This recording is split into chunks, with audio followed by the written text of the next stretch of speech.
এই ভিডিওটাতে আমি একটা ভৌতিক ঘটনা আমি রেকর্ড করে রাখি।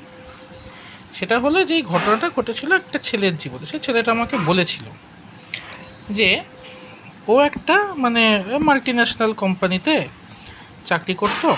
পরবর্তীকালে সে চাকরিটা ছেড়ে দেয়। এবার তখন সে থাকতো হচ্ছে বেঙ্গালুরুতে। হ্যাঁ, বেঙ্গালুরুতে থাকতো একটা ফ্ল্যাটে,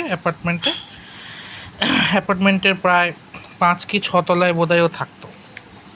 তা কী হয়েছে যে এবার সে রাতের বেলায় অফিস টফিস সেরে টেরে এসে হাত মুখ ধুয়ে রাতের বেলায় শুয়েছে। প্রায় 10টা-11টা নাগাদ বাড়ি ফিরে দিয়ে খাওয়া দাওয়া সেরে টেরে দিয়ে শুয়েছে। এবার তখন যাকে বলে এরকম গরমকাল, জানলাটা খোলা, জানলা দিয়ে হাওয়া আসছে ফুরফুর করে।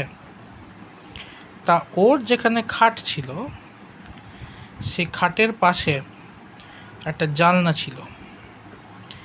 এবার শুয়ে যখন এসপাস ওসপাস যখন সে করছে, হঠাৎ তার যখন জানলার দিকে চোখ পড়ল, দেখলো যে জানলার ওপারে একজন মেয়ে মানুষ দাঁড়িয়ে আছে এবং সে শূন্যে উঠছে। পরনে সাদা শাড়ি যাকে বলে, চোখ আছে, চোখের যেটাকে আমরা মনি বলি, অর্থাৎ পিউপিল আর আইরিশ, এই দুটো নেই, পুরো সাদা। এইটা দেখে সঙ্গে সঙ্গেও বিবিয়ে ওঠে বু বু বু করতে শুরু করে, তারপরে অজ্ঞান হয়ে যায়। ফ্ল্যাটে একাই থাকতো।